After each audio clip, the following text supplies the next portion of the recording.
Well, for a man who proclaims that he's an aviation geek, he kind of is sort of working in air traffic control when it comes to a broadcast. In a way, kind of.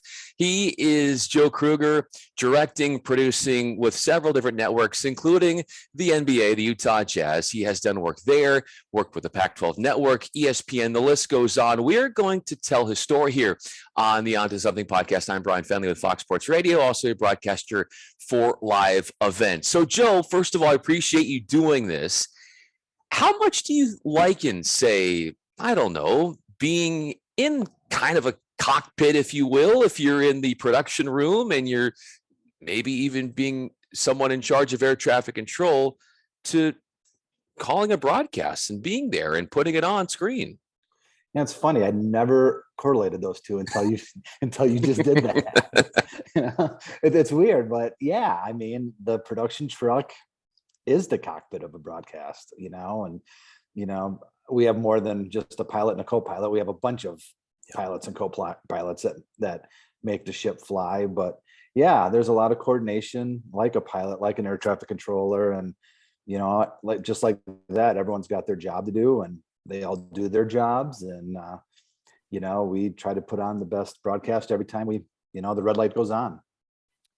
An airplane ascends into the air thousands and thousands of feet. Now, you're a hiker.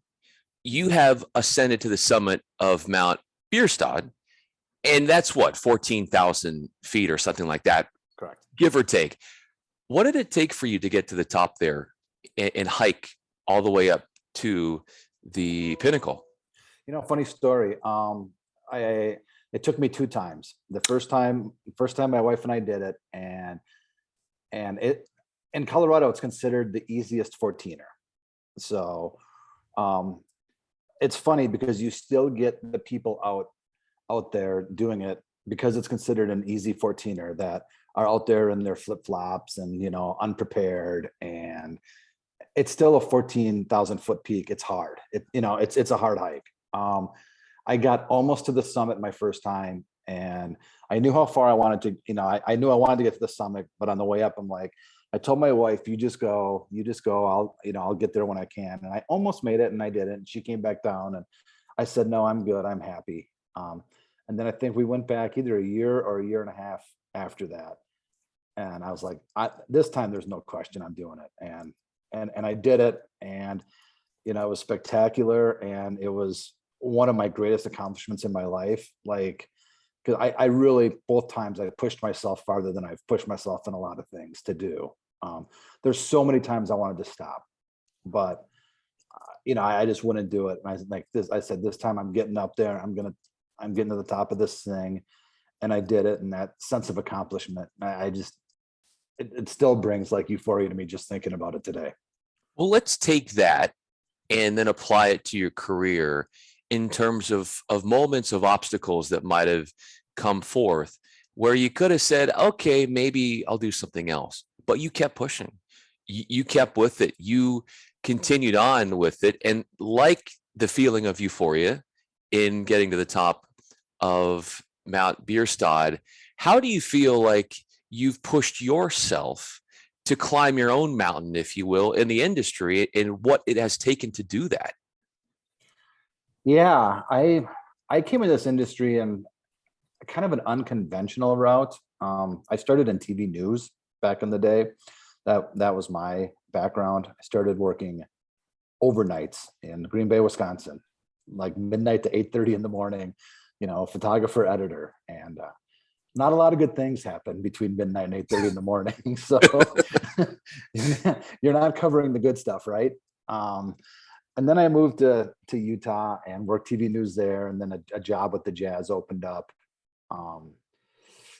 as a photographer editor. And I was doing that when the guy who was producing and directing all the college sports there left to move on. And I just said, I want to do, this is what I want to do. I want to do this. I want to do that job. Like, that looks fun. And it was brand new. I'd never done it. And they gave me the opportunity, and 17 years later, I'm still, doing that same thing. To go back to your question now, the challenge is, I don't think there has been any bigger challenge in my life than March 11th of 2020. I mean, I'm in Oklahoma City with the Utah Jazz, directing the broadcasts, getting ready for the game when the refs went on the court, stopped the game because Rudy Gobert tested positive. And as a freelance director, I have absolutely no idea what my life's going to be after that day, because I have no idea what television sports is going to look like after that day. And I think the fact that I stuck it out, I hung on, I, reached out to a bunch of people, and I was able to find work and stay working in this business after that day. Is similar to that, what we, that like I can sit here now and feel that same way because I made it through that time where, and a lot of people didn't. And that's tough. Like, our business changed a lot that day. And, we've all had to adapt a little bit, but I did it. And I feel proud that I'm still doing what I love to do. I mean, every day I walk into the TV truck, I think to myself, man, I got the greatest job in the world. I can just feel that gratitude that you're talking about and putting to words. I could feel it radiating through you in this conversation. Joe Krueger is with me. I'm Bryan Fenley. I remember that day as well, working at Fox Sports Radio and reading the news and monitoring that game from Los Angeles. But for you to be there and not to know what was next, who did you rely on for support? Everybody needed support. Anybody in the industry, anybody that had a family member, just the whole world, obviously, everybody's lives changed. But for you, who sort of happened to be your rock during those moments to help you get through those early moments past March 11th, 2020? Right. Well, I mean, that night it was the Jazz organization. I mean, they were incredible from Coach Quinn all the way down. I mean, because no one knew what was going on. I mean, this was brand new. We didn't know what was going on and all that. So, everyone, Travis Henderson, my boss with the Jazz. I mean, they all were, got us through that night and, kept us on the level. And then of course, the next day when I got home to my wife, I mean, it was she and I, and, we knew it was, this was ours. And, I had, coming home that next day, I had no idea, like, do I have coronavirus? I mean, I wasn't even around them for like maybe 24 hours, but we just didn't know. Like the unknown was so scary, and driving home, I didn't fly because I didn't know. I assume I had been exposed because I had been around everyone that night. So I rented a car and drove from Oklahoma City to Denver, where I was living at the time. Easily could have got on the plane. Didn't want to do that in case I did have it. I could never live with myself if I got on that airplane and passed it on to someone, or who knows what. So just rented a car and drove all the way back there and met up with my wife, and we just hunkered down from that day. And we were like about 5 days ahead of everyone else pretty much, because when I got home, that was pretty much it. It was, so if it wasn't for her, man, I couldn't even think about being alone during that time. If it wasn't for her, she was the best. What were those conversations like when you had that time where we're waiting sort of for the live events to come back, and you're obviously thinking about your career, thinking about your future, thinking about her, thinking about your family? What were those conversations like as soon as you got home from renting that car? Yeah, a lot of conversations. Like, I think, what's next? We were already thinking, like, what's next? Like, what can I do? Like, if this job changes and doesn't come back, what can I do? I've done nothing but television since I graduated college. I mean, this is all I've done, and so that was it. We were just like, I mean, we knew there was really nothing to do until sports came back or the world started opening up a little bit more. And then we were just going to kind of feel it out to see, how much would possibly be there, or, if there would be a chance. And, I mean, there was talk of going back to TV news, like, just, I mean, maybe going to school to try something else. We didn't know, you know. My wife works in the law field and she never missed a day of work. She was busy throughout the whole time, work from home. So we were very fortunate there, that she was still, you know, getting an income and working and all that. But yeah, a lot of just what next, what if, and it was a scary time. Especially, Joe, in this business where I think a lot of us, and I don't want to speak for anybody else, but we attach so much of our identity to our work Hmm. because it encompasses so much of our time. It's beyond, as you know, the 9 to 5 and the traveling. And so it's such an important part of our work that we thrive off of it. It gives us some direction, something to look forward to. And then having to kind of put that on hold, having to deal with that dynamic, that must have been a challenge as well.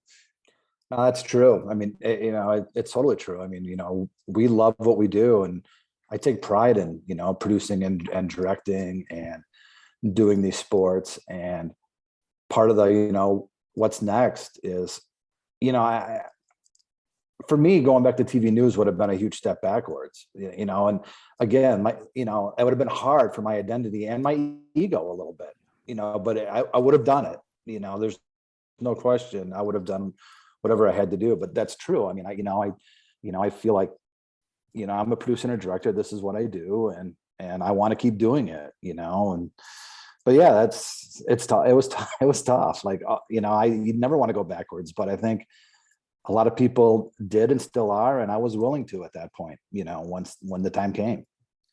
It's been more than 2 years since that moment we were discussing Yeah. in March 11th, 2020.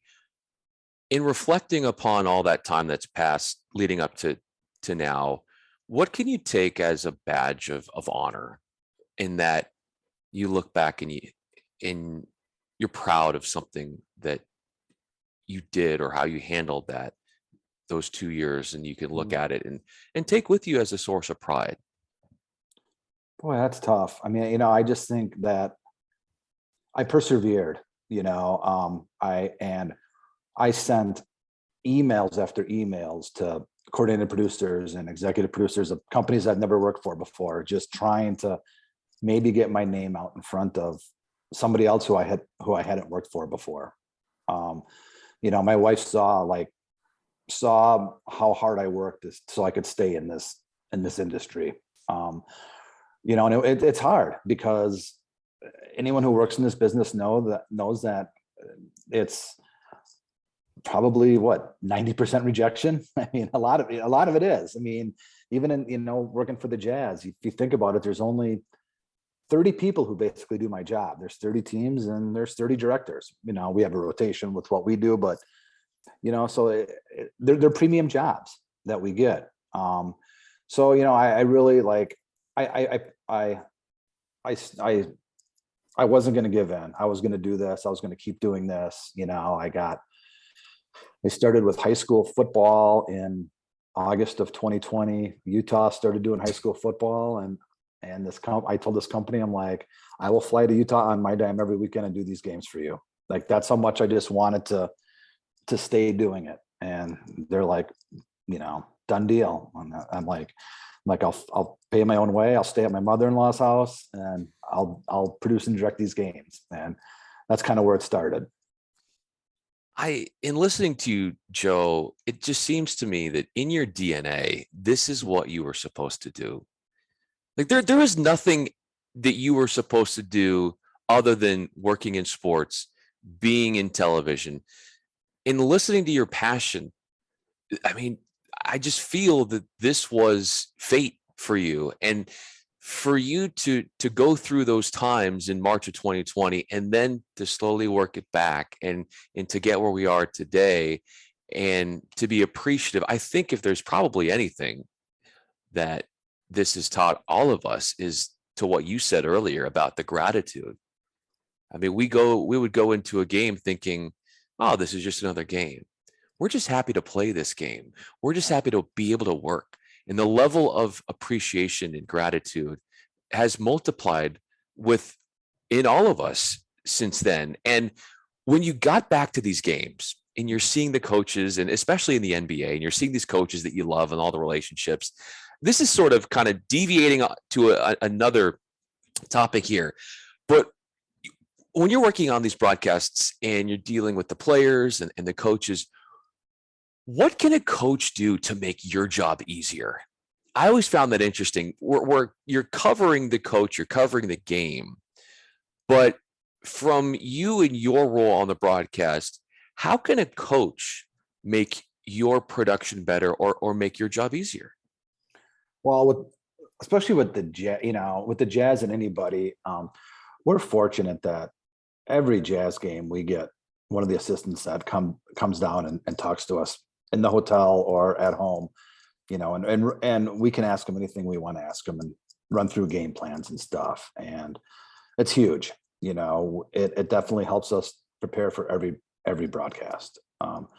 You have an idea as to what they're trying to do, things they're looking for, things like that. And college is the same way. We have meetings with college coaches, and normally they're very open and they give you a lot of stuff to, right? Like, I think our personal relationships with like the team, like the Jazz, is definitely better.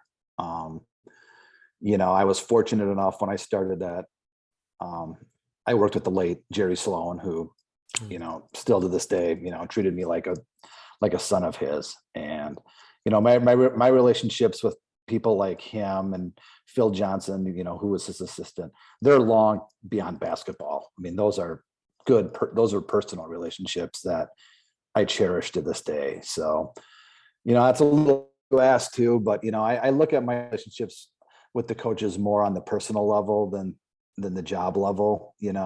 Like, they're great what they do. I just enjoy being around them and, having a personal relationship with them.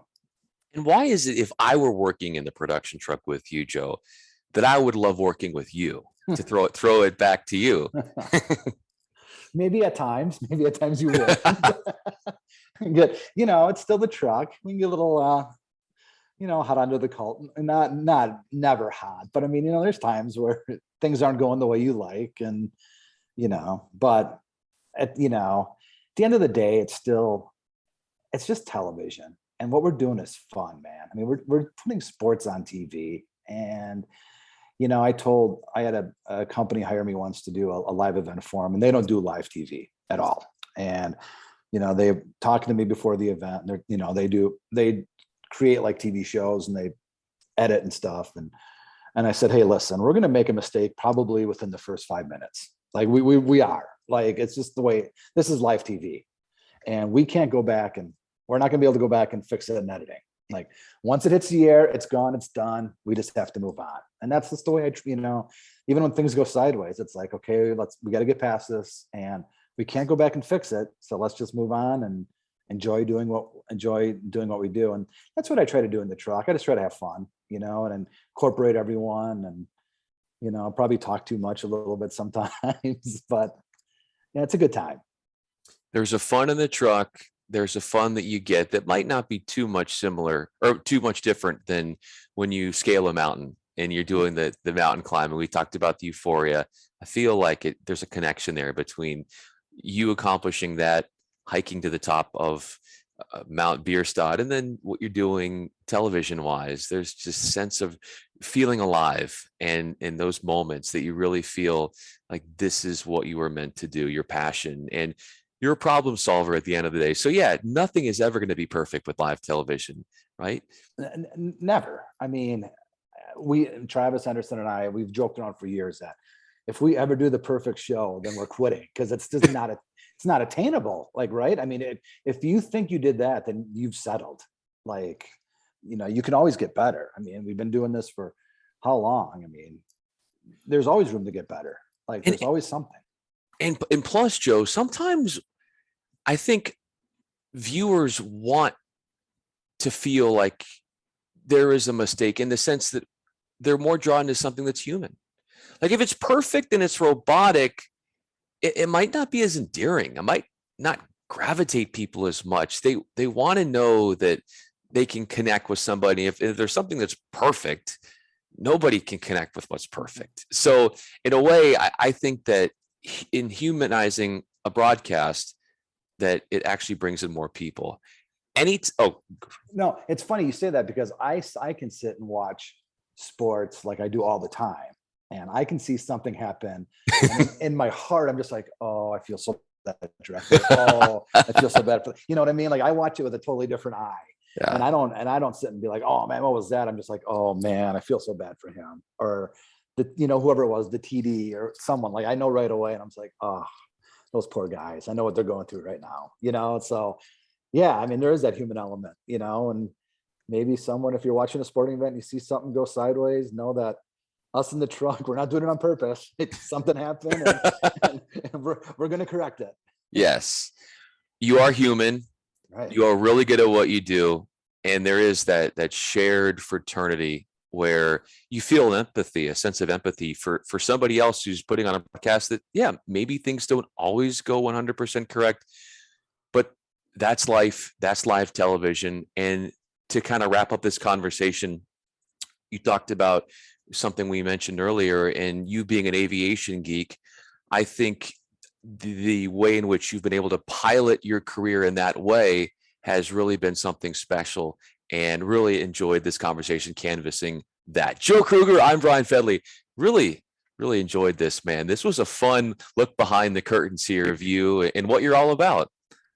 Well, Bryan, thanks. I can't thank you enough for having me. I don't think I'm that interesting, but I appreciate you having me on, and it was a lot of fun.